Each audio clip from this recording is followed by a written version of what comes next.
Okay.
Hey, hey.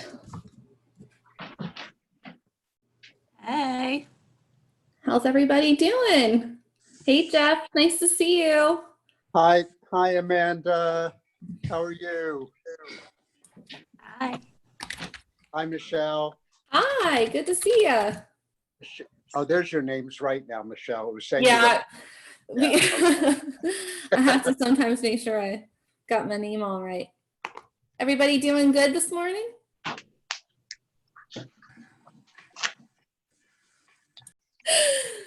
Well, welcome everyone to our regional ALC call. We're so happy to see so many of you on our call today.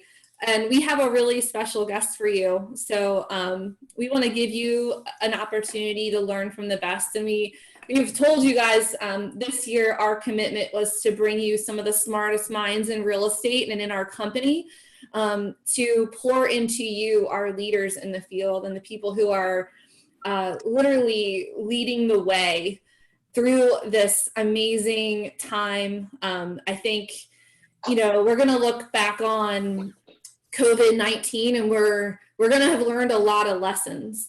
And one of the things that I think John and I were talking about this morning was, you know, the knowledge that we gain right now and the actions that we take and the things that we focus on right now are going to determine how quickly we not only snap back from this downturn, but how we move forward and how we gain massive territory. So I was really happy to hear Brian Rudder as he was coming on today saying, you know what, there's people laying down and we're not going to do that. We're going to go after and we're going to get market share right now. And that's, I know, the mindset of a champion, and all of you on this call are champions. And so Dick Dillingham, I've known Dick for a long time, since 2007. I was the MCA in Towson, Maryland, the first time I ever had a chance to take a class with Dick. And he is really cool. He comes with a lot of experience in real estate, and he's been a very dear mentor of mine, and I'm so glad that he's able to share some stuff with you guys today. So we asked Dick to be on the call today to talk to you guys about lessons he's learned from going through hard times, from shifting real estate markets to other things, and maybe impart some wisdom on you. And then we're going to give you guys a chance to ask some questions. We'll do a little bit of Q&A. And then like we did last time, we'll break you up into your mastermind groups, probably 4 to 5, where you can share your ahas from what you learned from listening to Dick, things that you want to implement. And then we'll come back together. We'll share all of those as a team, and then we'll get you guys on your way. Sound good? Yep. Awesome. All right, Mr. Dillingham, I'm going to turn it over to you. All right. Well, thank you, Michelle. You know, I was wondering with that great buildup who the speaker was going to be. And I thought, well, obviously I've been called upon to be on this meeting because I need the training. And so imagine my surprise when I found out I was the speaker. Oh my gosh. And then you know, I've got to admit, I'm no longer your mentor. Now I'm the president of your fan club. So I've moved along the line of success. All right, here's my first tip. This is a big tip for success. This book right here, which I don't know how that works. It's backwards, but it isn't for me. Wow, yeah. You got to read this book. I mean, I've already read the whole book. And there are a lot of life lessons in here. The good news is it's a lot. My critique would be a few more pictures, please.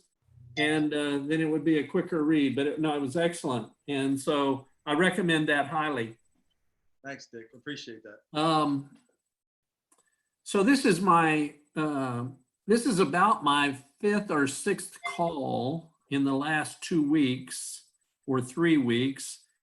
The topic is usually the same, and I think it's an appropriate topic for our times. And I think I've got about 5 more scheduled over the next 10 days. And you know, I've been through 5 shifts, what we would call major shifts.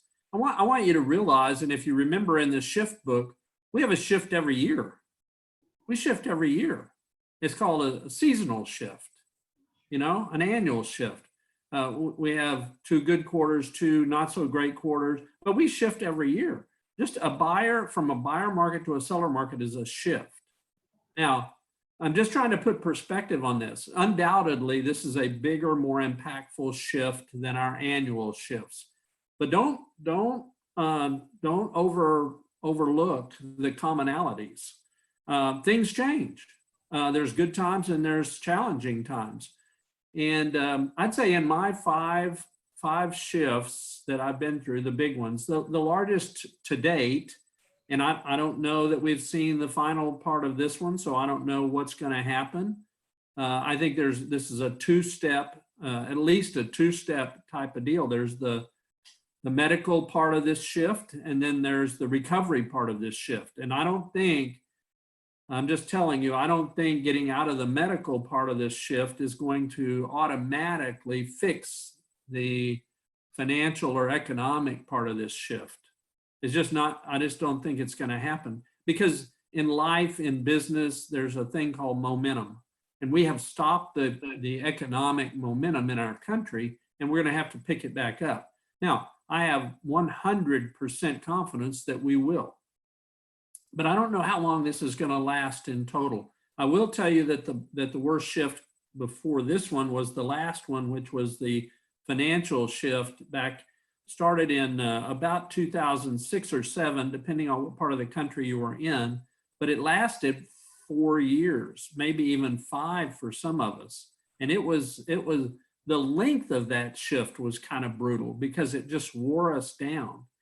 But here's some common things about every shift that I've been through.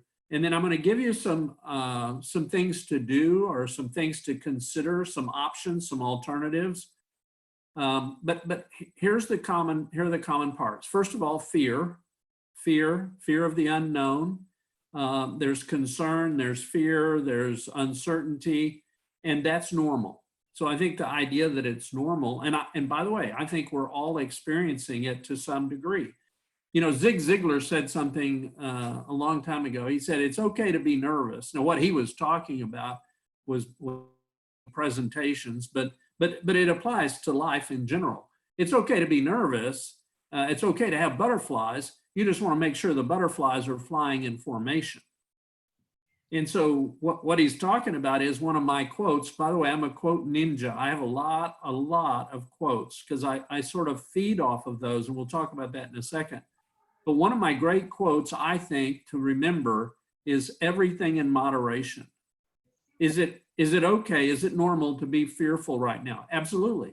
Is it normal to be negative? Absolutely. But then you've got to deal with that. You have to deal with that. Otherwise, it's going to run rampant and kind of get out of control. And we don't want our fear to take over. We don't want our negativity to take over. And so from a personal standpoint, what I do, and by the way, I would say I'm a victim of negativity on a daily basis. And I'd be surprised if you weren't also, especially in times like this, because there's a lot of negativity out there, isn't there? You know, I mean, there's a whole bunch. And so what I do is I just redouble my efforts to make sure anytime I feel negative, anytime I hear negative, anytime I see negative, that I go looking for positive to follow it up. I drown it out. I drown negativity out with positivity. And so I'm going to give you some sources for that in a few minutes. But I just feed myself, and it's a purposeful, it's actually, in a way, it's manipulative, without a doubt. But I know that I can overcome, the only way to overcome negative thoughts and negative observations and negative comments that are made around me is to flood them out with positive thoughts and positive comments and positive things to read, see, do, feel, or hear. And I want to tell you a quick little story that'll kind of point it out also about your overall mindset. In the 2007, let's call it 2007 to 11 economic downturn, in that shift, right around 2009, or maybe even 10, I had a friend call me one morning, first thing in the morning. And she said, she was in real estate. And she said, "Hey, Dick, have you seen the paper this morning?" I said, "No, I haven't seen the paper this morning." And she said, "Well, let me read the headlines to you on the front page." The headlines read this, and they're in 4-inch letters. "Recession could become depression." Recession could become depression. She said, "What do you think about that, Dick?" And I said, "Well, you know, first of all, I don't know. I don't know if it's going to become a depression. And it really doesn't matter to me. I have to sell houses. I have to sell them if it's a depression. I have to sell them if it's a recession. I have to sell them if it's a boom. I have to sell them if it's a bust. I have to sell them if it's hot or cold or rainy. I have to sell them on Mondays and Fridays and Saturdays. That's what I do. I sell houses. And the conditions around me just change the motivations that buyers and sellers have. It doesn't change. Buyers will buy and sellers will sell. It changes which buyers will buy and which sellers will sell, why they'll buy, why they'll sell. But I have to go out and find buyers who want to buy and sellers who want to sell or need to buy and need to sell and put them together. That's what I do. So it doesn't matter what they call it. It doesn't matter what's going on around me that I can't control. I just have to control the things I can. And she said this, and I loved it. She said, "Yeah, I thought so too." And I thought to myself, no, you didn't. You were looking for a pity party. You were looking for participants. Misery, what? Loves company. Loves company. And that's what she was looking for. Now, by the way, that was a wake-up call to me in a lot of ways. I realized that as good a friend as she was, I can't afford to have her in my inner circle anymore. Because that wasn't the first time she's done something like that. And I just can't afford to have someone like that feeding me information that's tearing me down or disabling me. I want you to imagine that I get that call in the morning, and the night before, I'd had 2 deals fall out. Now, if I'd had 2 deals fall out, and how many? If you've ever had one fall apart, you know you're in a weakened condition when that happens. Yes or yes? Yes. Absolutely, and it happens.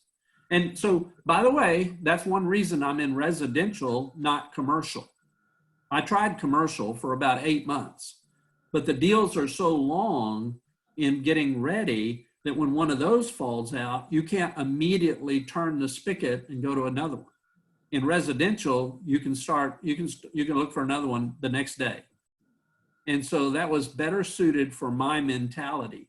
If I have a deal fall apart, yes, I'm down, but I'm down only until I start working on the next one. And that's immediate. So I moved her out of my inner circle. I cannot take that kind of talk around me. And I'm a big believer that you're a product of your environment. And I'm also a believer that you can control your environment. So you need to surround yourself with positive people. You need to surround yourself with people who'll build you up, not tear you down. So that was a big lesson to me on really reinforcing the mentality I really already know I have. And you know, I've been in the real estate business 43 years. And you would think, oh man, you must be tough. No, actually, I'm kind of fragile. I'm very fragile. Look, bad news can get me down, but I'm also very knowledgeable about how to fight bad news. I can't eliminate it. I can minimize it, but I can't eliminate it. And so I know how to fight bad news. I do positive things. I stay very learning based. I go to reliable sources, reliable things to do. And so I want to give you some of those ideas now about things that I do, but in general or conceptually is I look for positivity. One of the things I would recommend, and I've been doing it, is to listen to the podcast, Think Like a CEO. Think Like a CEO with Gary Keller, and the interviewer is Jay Papasan. It's fantastic. It really is fantastic. And I think they're in season 3. They've had one session in season 3, and I'm not so sure that that last one wasn't the best one so far.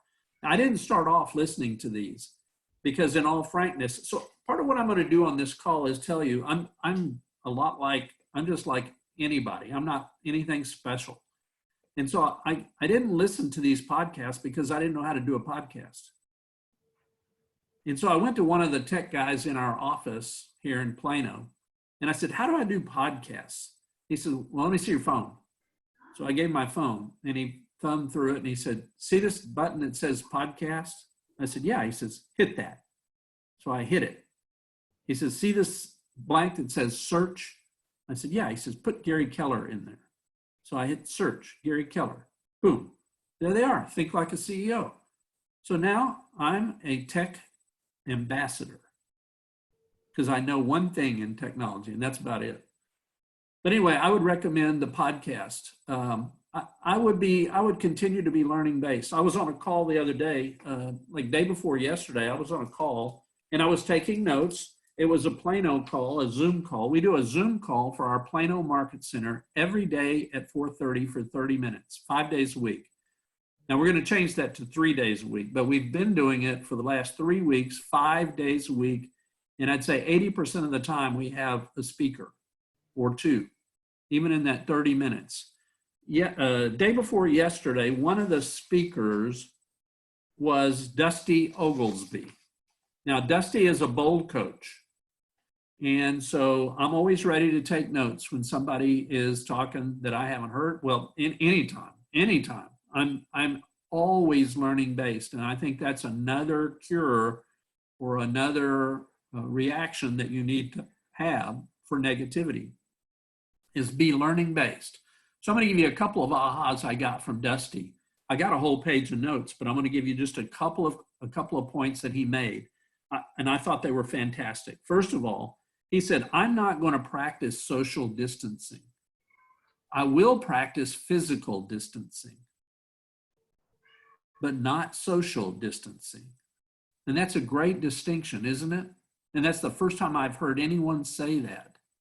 And I get it, and I agree completely with it. 6 feet away is physical distancing, not necessarily social distancing. And he was talking about his database, and he was talking about his clients and customers.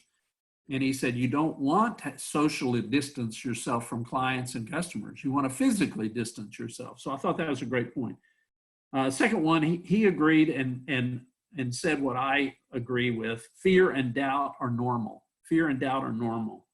And he says, what you know, you got to concentrate on what you know versus how you feel. What you know versus how you feel. And he was talking about bold pivot, brand new bold, virtual. I think it's 2 hours a day, 3 days a week. I don't have all the details, but it's coming up. It's starting, I think, around May 5th, isn't it? I think May 5th. Matter of fact, that's Michelle's anniversary, isn't it, Michelle?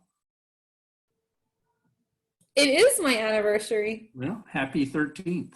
I don't know how you do that, but No. thank you. Okay. So here's what I said about bold pivot. First of all, $99. And if you can't afford $99, the chances are someone will figure out how to get you in for less than $99. You just can't, you can't stop doing what you need to do. So don't let $99 get in your way. And I would say this, anytime I'm in jeopardy mentally or attitude-wise, I really work hard at being busy. It's something about idle minds is the devil's playground or something like that. You got to stay busy. The first management job I ever had in our business, I was 26 years old and I just turned 27 years old and I became the manager of a traditional office. And the president of the company said, I'm going to tell you two things, Dick. She said, first of all, I didn't really want to make you the manager of the office, but you're the best I could find. It was a good positive send-off for me. And then second, she says, I'm going to tell you this. Your problems will basically go to almost nothing if your people are busy. He said, if your people aren't busy, everything's a problem. He said, if they're busy, 3 people will share a desk. If they're not busy, they want a private office. It's amazing how people react to being busy versus being not busy. So if for no other reason,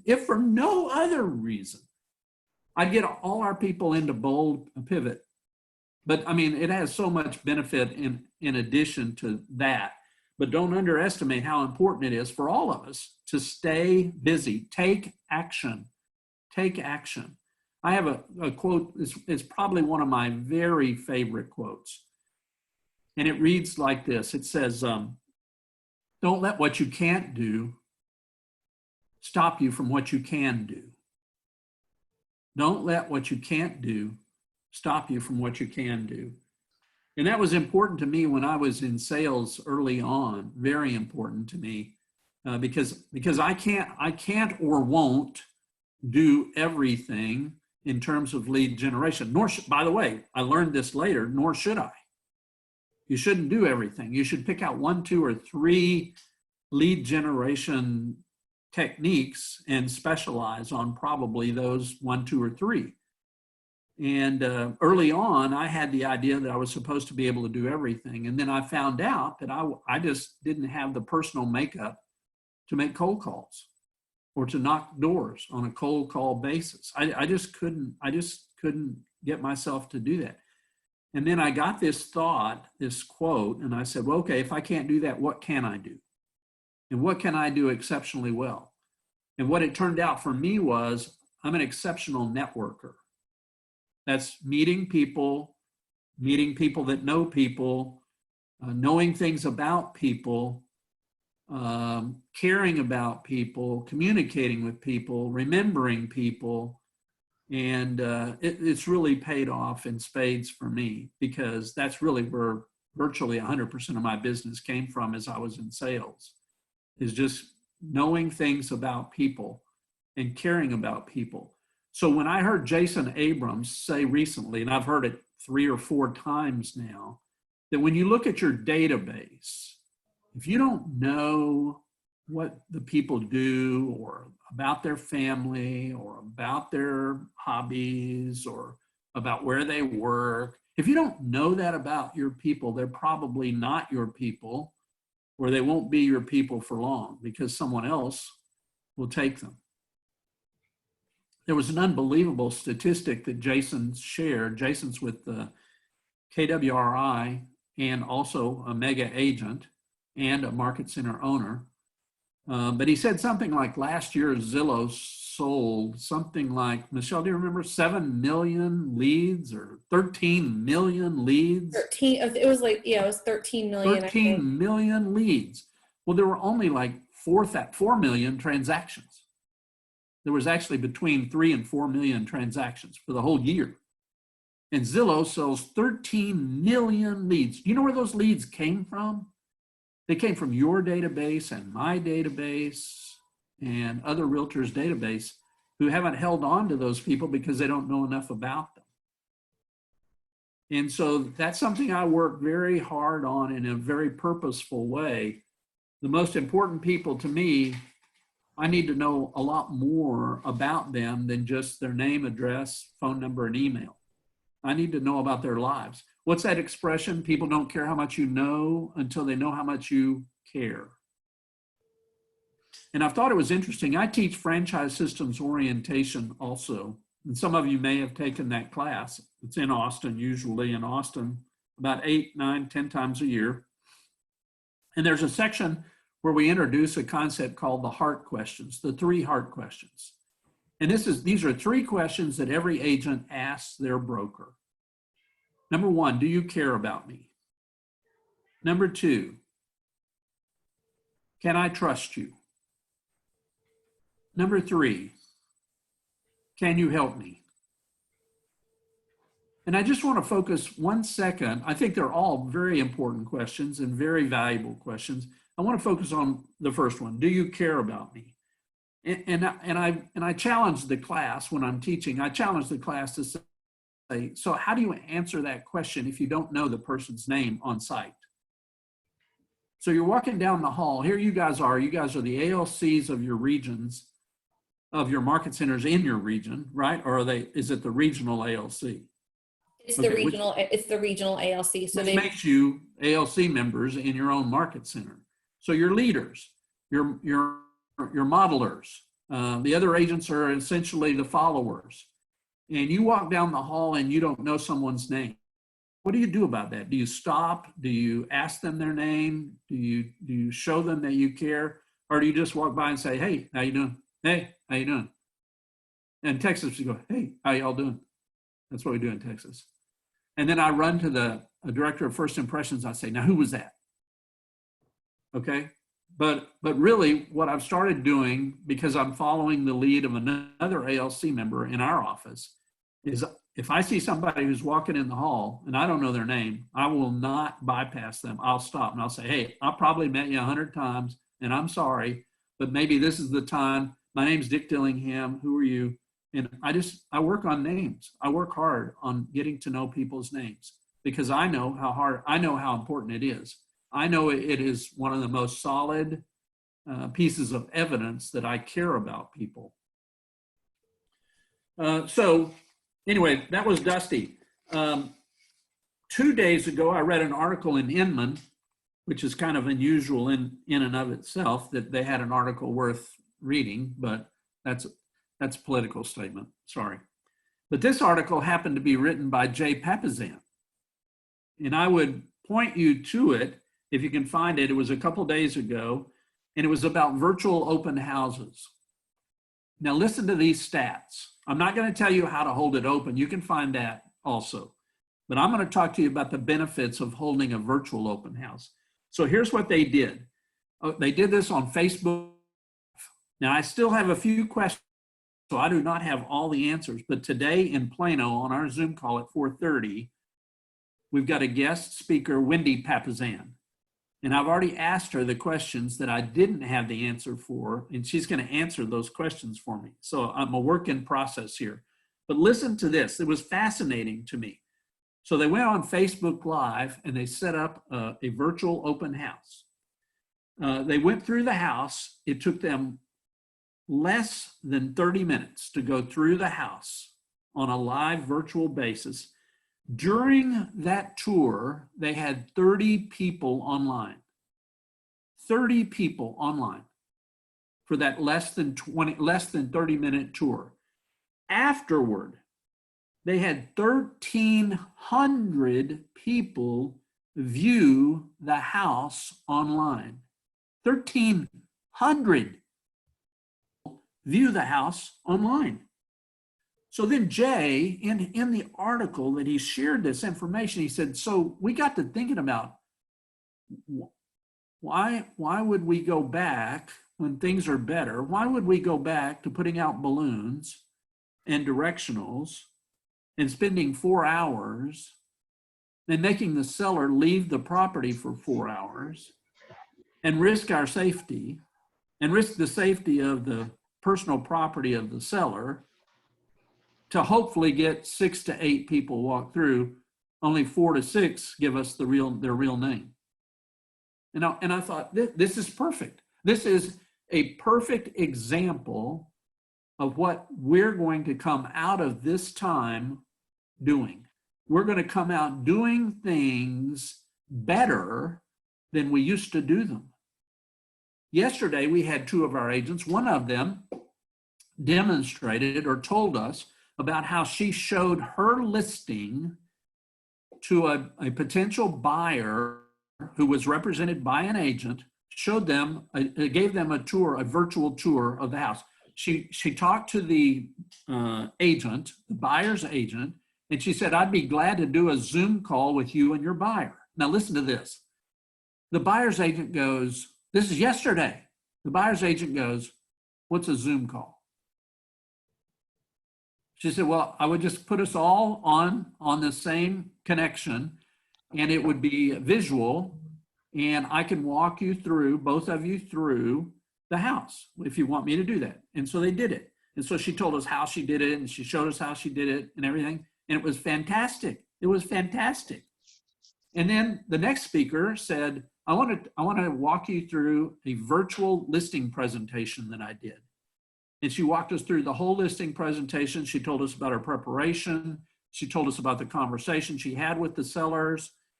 The seller said, well, in the early part of the listing appointment, they talked to several people. Probably we got 7 names we're going to talk to. So we just want you to know that up front. She said, that's not a problem. And she said, at the end of her presentation, they said, well, we're not going to call anybody else. We're going to list with you. And by the way, we want to buy something. And so we want to buy with you too. This was all virtual. You know, folks, believe it or not, in the old days, we had an MLS book. Yes, a book, a printed book. And it came out every 2 weeks. And we used this book. And lo and behold, I think what we're doing now is better. But you should have been there when the book was taken away. It was like the end of the world. It was the end of the world. I can remember, and there may be of you, but you probably won't speak up. I can remember when we didn't have a fax machine, we had Western Union teletype. Western Union teletype. That's how we communicated with other people. Western Union teletype. We got fax machines. We thought that was crazy. We thought it was stupid. Well, guess what? It seemed to work out okay. Now, forget fax. Where are we? Scan and email. Now we scan. If someone says to me today, well, fax it to me, I just laugh. I don't even think I remember how to fax anymore. That's the nature of life, isn't it? The nature of life is things change, things happen, and we have a choice. That's what our lives are about. Our lives are about the choices that we make. And in the One Thing book, it says the most successful people simply make the best choices. And you have a choice. When change happens, you have a choice to accept it, to deny it, to deal with it, to look forward to it, to look and see what's good about this. So what's good about our situation right now? There's a lot of things that are good about our situation right now. And you can focus on those things, or you know what? You won't have any trouble finding the downside either. That's a choice. That is a choice. But don't misunderstand this. As ALC members and as regional ALC members, the choices you make are being looked at. They're being looked at. You can make a huge, the reason I do these calls, because I don't sell anymore. Matter of fact, I'm not an operating partner anymore. I'm just washed up. I'm just a has-been, old, washed up ex-realtor. Actually, I'm still a realtor. Still have my license. But I do it because I think I can make a difference in people's lives who can then turn around and make a difference in other people's lives. You know, positivity is contagious. So is negativity. They're both contagious. Now, which one do you want to catch? Which one do you want to be a carrier for? I want to be a carrier for positivity. It was a great quote, Andy Andrews, the author Andy Andrews, who I would recommend reading his books, Traveler's Gift, The Noticer, and The Noticer Returns would be the three I would read first. He had a great quote. I happened to hear him speak live, and that was kind of cool too. But here was the quote. It said, "Be the kind of person other people want to be around." Well, that's what I strive to be. I strive to be the kind of person other people want to be around. And by the way, I want to make sure those kind of people are the ones that I'm hanging out with. I want to hang out with people that other people want to hang out with. That is one of the great value pieces, components that Keller Williams has, is we have so many fantastic people.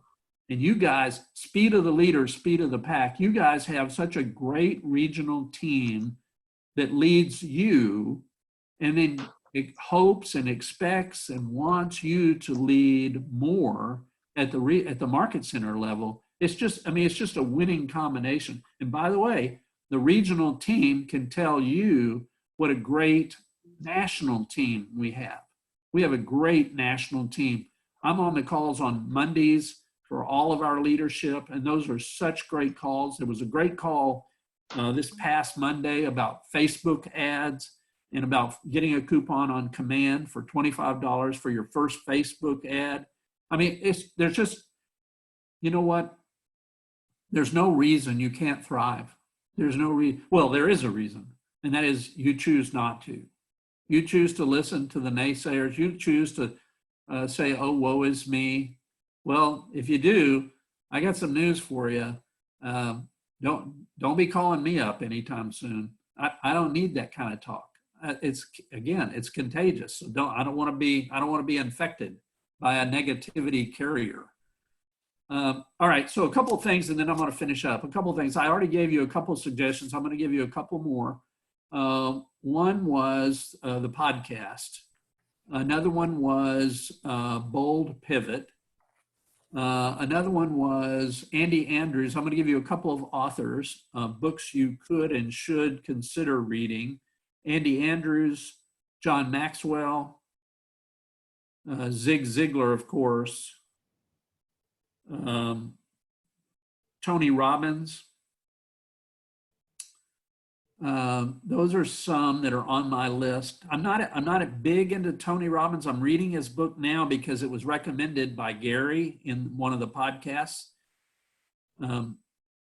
Jim Rohn, R-O-H-N. Gary recommended 4 books in his last podcast session. Unlimited Power. Yeah, Unlimited Power. Behind the Golden Arches, Pizza Tiger. And he talked about why each one of those was recommended. And I went and bought them all. And so I'm in the process of reading them. So one of my, if you've got authors you want to read them. But make sure what you're reading is positive. Make sure what you're reading is mindset, attitude based, and mindset, attitude feeding, not tearing down. What else? I think I had one more thing that I was thinking about. Oh, look for articles. Here was an article that I pulled up, and I don't know where I got it, but I pulled it up because I read titles. It says "Mentally Strong People: The 13 Things They Avoid." I thought, okay, I need to hear this. Let me see, what should I stay away from? Let me just give you a couple. Don't waste time feeling sorry for yourself. Don't give away your power. Don't shy away from change. Don't waste time on things you can't control. Don't worry about pleasing others. Don't worry about dwelling on the past. Okay, that was, to me, that article feeds my mind in the way I need it to be fed. And certainly things to avoid would in fact help me build. So those are some of the things. I'm open for any questions or whatever you have, whatever I didn't cover, Michelle, whatever you want to talk about. No, I loved everything that you said. It kind of reminded me of this quote I heard recently because of how learning based you are, Dick, and how you just are seeking the things that you know are going to enrich your mind and make you better. And mindset is so much everything. Right. And a quote that I heard recently was, when stakes are high, it's important to take the conversation outside of ourselves. Wow. And I think that everything that you were sharing just reminded me so much of that. I think it's part of Fierce Conversations is where I'm pulling that from. Yeah. And it's so incumbent upon all of us right now that, you know, there are things that there's stories that we're telling ourselves, and there's scenarios that we run through our minds, and there's things that are happening that your mind doesn't know any different. Chemically, when you're envisioning a negative future, you're actually living that. Your body's releasing hormones, right, and your chemistry and everything that happens to your brain is as if you're actually going through that. And what you're reminding me of this morning is how important it is to be having the positive future visions just as much, right, as, right? Yep. So I just you know, recently I heard, and I've heard most of this I've heard before, but here's a news flash for you. There's a lot of things we need to hear more than once. Yes. But one of the questions I heard in the last 2 or 3 days, and I don't see it on the notes I have pulled out, but I know I've got it. And it says, what are you telling yourself right now? Mm-hmm. Matter of fact, there was a book, it was a fascinating book that I read, that I bought and read years and years ago. And it said, it was, what do you say, something about what do you say to yourself? How do you talk to yourself? And then there was a whole book written on that subject. And when, let me give you another example, social media. So I'm a Facebook, I do a lot on Facebook, a lot. And here's what I know about Facebook. There's about 7 to 8 positive posts for every 2 negative posts. There are negative posts. You gotta just basically skip them or cover them up with positive posts. And here's what I decided to do about 10 days ago. And I don't post a lot. I haven't posted a lot. I do occasionally. And by the way, I'm very funny, very funny. I haven't been that funny on this call, but because what? Who wants to be around funny people? Most people do. Mm-hmm. Who wants to be around people who are dull and not very funny and very too serious? Nobody wants to be around those people. So sometimes I'm very funny and I'll put on there, I know one time I put on there my top 10 country and Western hits, like, how can I miss you if you won't go away? You're the reason our kids are ugly. There ain't no queen in my king size bed. And my favorite one is always, always, always. If I'd have shot you when I wanted to, I'd be out of prison by now. All right, now see, laughter is contagious, isn't it? It All right, is. so here's what I decided to do about 10 days ago. Every day for the last 10 days, and I'm going to continue, is I've put my positive thought for the day as a post. I put my positive thought for the day as a post. Now, I'm getting roughly 200 likes a day on those. It's kind of funny to watch. Some of them I'm getting a like, and I posted it 5 days ago. And, you know, you're kind of looking at these patterns, which is fine. It's great. Let me tell you the secret sauce. for as good as they are for you to read, they're better for me to come up with. Because if I've posted 10 so far, I can show you 10 pages of quotes that I go through to decide which quote to use for the day. I'm a quote ninja. I told you that. I just believe in quotes. I believe they're food for the soul, but I believe they have to be carefully monitored. I believe they have to be very carefully monitored. So a great quote I learned a long time ago, and it was from a book called Halftime. And it was, if the first half of your life was a quest for success, make the second half of your life a quest for significance. You know, that's one of the reasons a lot of us are at Keller Williams, is to pay it back. Somebody helped me when I was brand new, and I am so committed to helping brand new people and new people, relatively new people. That's a passion that I have. It's also a passion Gary Keller has, by the way. His mission statement is to, through his writing, teaching, and coaching, to help all of us achieve maximum potential. There's no him in that. It's all about us. It's about succeeding through others. This company is the real deal. I've been in this business a long, long time, and a lot of you have too. This company is the real deal. And the biggest part of the real deal for me is you. I'm so proud to be in business with people like you guys. I know a lot of you on this call. We've been in classes together. We've seen each other at family reunion or mega. We've laughed together. Occasionally we've cried together, not too often, but I mean, I love your region. I've got some very funny stories about your region, the Comfort Inn that Mike used to put me up at. Oh God. Well, when you come back in September, we will not put you at a Comfort Inn. He would put me up at the Comfort Inn. I had no car, and this is a news flash for you, but the Comfort Inn does not have food.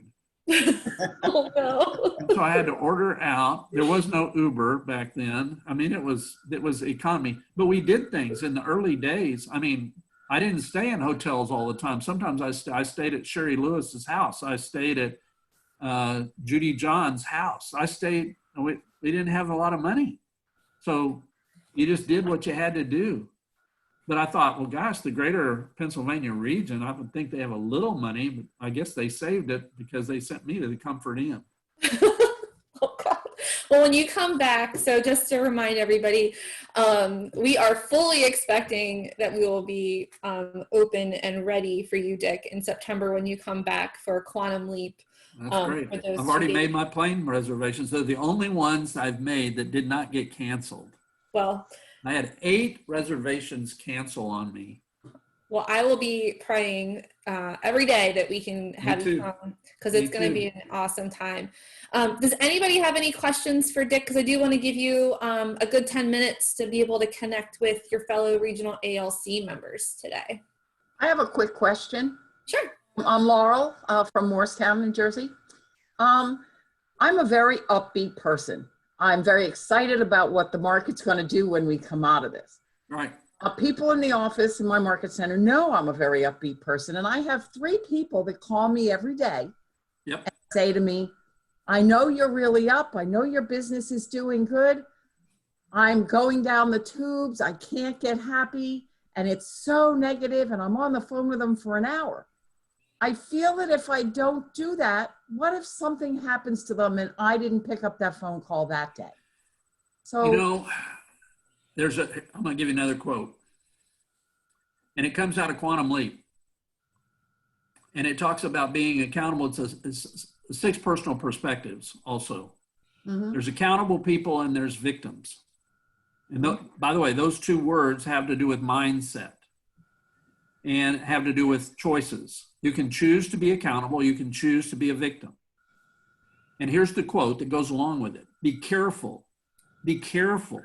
trying to save a professional victim. Should I just not answer them? I think you have to give them a list of things to do, books to read, the podcast. Give them some of the suggestions we've talked about here. And if they call you back and they haven't done those, don't talk to them. Say, I'm not going to talk to you until you've read through those things, until you've done, because I can't help you. Here's what you say. I can't help you if you're not willing to help yourself. Yep. Because they'll take you down. Oh, they will. Now, let me give you this thought too. Ask me that question in a class. I was in Georgia. I remember exactly. I remember who asked me the question, and it was 15 or 18 years ago. It was Sarah Farah. I mean, who can't remember that name? Sarah Farah. I loved it. She says, what about working on someone as a project? Consider that person or those three people projects. Here's my answer. First of all, consider the jeopardy those projects are putting you in.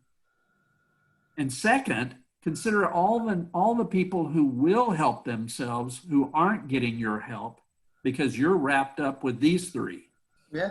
Don't do it. If they won't help themselves, you need to move away. You need to move away.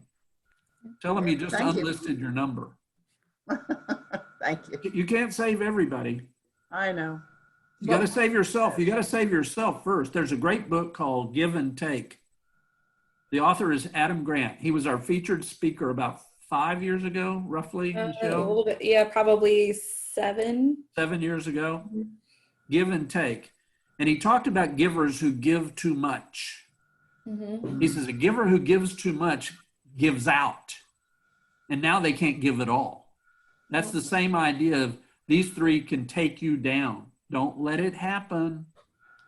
I know. Any other questions for Dick?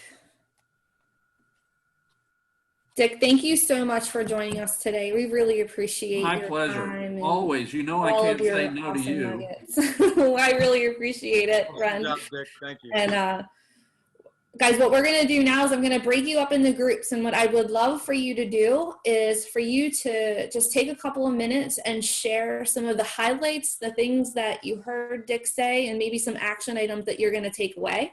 I'm going to give you 8 minutes to do that. I'm going to put you in groups of 4, and that'll give us a couple of minutes to come back and share all of our ahas as a group. So Michelle, I'm going to, yeah. Michelle, I have, because I've got to call it in 8 minutes. But would you send me that list of ahas? I sure will. Yep. Okay. Awesome. Okay. Thank you, guys. Thanks, everyone. Thanks, Thank Dick. you. Appreciate you guys. Yeah. All right, guys, I'm creating the rooms. You're going to have to click join room. Okay, we'll see you in a couple minutes.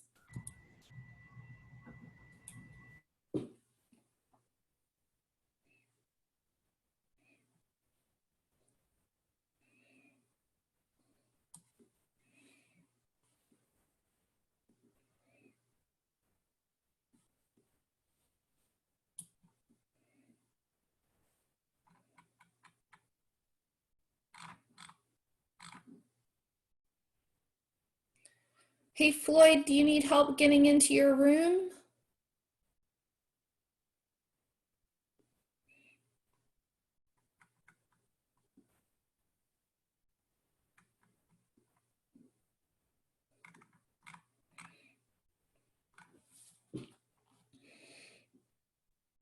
Chris Lang, do you need help getting into your room?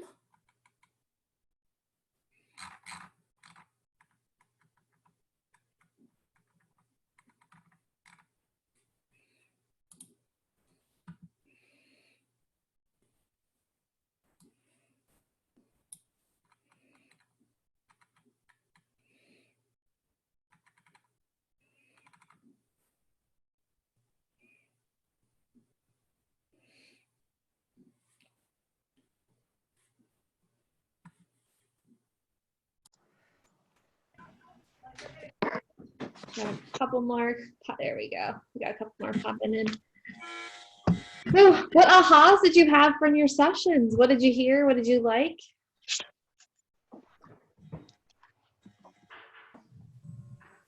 Okay, I'll talk. positive, making sure we're reinforcing positivity, as Dick said, and sending out positive articles to them, and making sure that we as the leader, our message is always a positive message. Making sure that our messages are positive. Love that, Anne Marie. Thanks for sharing. Pat, what were you going to share?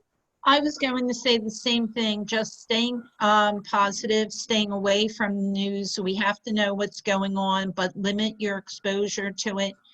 And people who want to bring you down, don't go near them.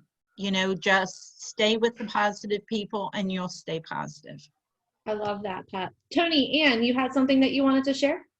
Yes, I like the fact that our Linda Campos in our office, she's amazing, and she's bringing more of our, like the ALC together more often on the Zoom calls, and she put together something on Thursdays called Thankful Thursday, where we all get together, as many of us in the company as possible, and it's bring your own whatever food, and you know, we sit around and we talk and all the good things that are coming together in our office. You know, what, you know, did you close on something? Did you write a contract? You know, what's going on good in your life?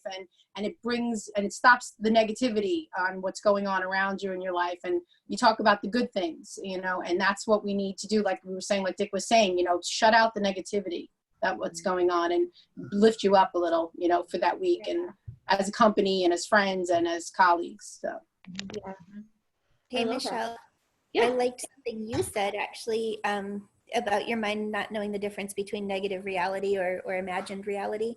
So have and make positive future visions and daydreams, and live in that unreality. Michelle, Yeah. you know, what we're really trying to do too is just keep them informed of everything that goes on. Every time you send something or I get something from the state or about the Federal CARES Act, I am just sending it out to them because they just need to know what's going on too. Yeah. And it's our duty to do that, to keep them informed. And just like that letter from Todd, I sent that out to them just so that they could see what's action is taking place to protect them. You know? I love that. You know, I think that there are so many moving parts, and our regional ALC has 3 different states. So in Pennsylvania, we're still a non-essential state. And so our realtors in our region of Pennsylvania are unable to show homes right now. And there's a lot of different things that are affecting our Pennsylvania realtors that might not be affecting our New Jersey and Delaware realtors. Like their reality is much different than in other parts of our region. And so I think across the board, everyone just knowing what is happening on your behalf allows you to feel like there's at least somebody who has your back through it. So I love that you're doing that, Cindy. I think that's really important. I just want to say thank you for bringing Dick on. That was wonderful. He did a corner in Pittsburgh about 15 years ago, and he is usually so funny. You know, he's awesome. I love him. Yeah, he's a gem of Keller Williams, and he's such an asset for us. So I was really glad that we had a chance. Thank you. That was awesome. I enjoyed it. Absolutely. My pleasure. Anybody else have anything that you'd like to share that you heard or that you're going to walk away from Dick's session with? Well, what I'm going to do, I'm going to send out a lot of these one-liners this afternoon via email so they can, you know, so the agents can all share in it, because I think it'll be fun. You know, I have so many written down here. So yeah, that's what I'm going to do. Michelle, I think for our group, the probably the best one was the takeaway that no matter what the market is, we still have to sell houses. And you know, we were all through the downturn before, and it's just a matter of adjusting to what the reality is for the buyers and the sellers in the market. But you know, our job hasn't changed. We just still have to sell houses. Joe, that's so on point and so important. All right, guys, I want to honor your time. Thanks for hanging in there for a couple of extra minutes to share AHA. You're absolutely welcome. Have a great day. Support you any way that we can. Have a good one. Be safe. Bye. Bye. Bye.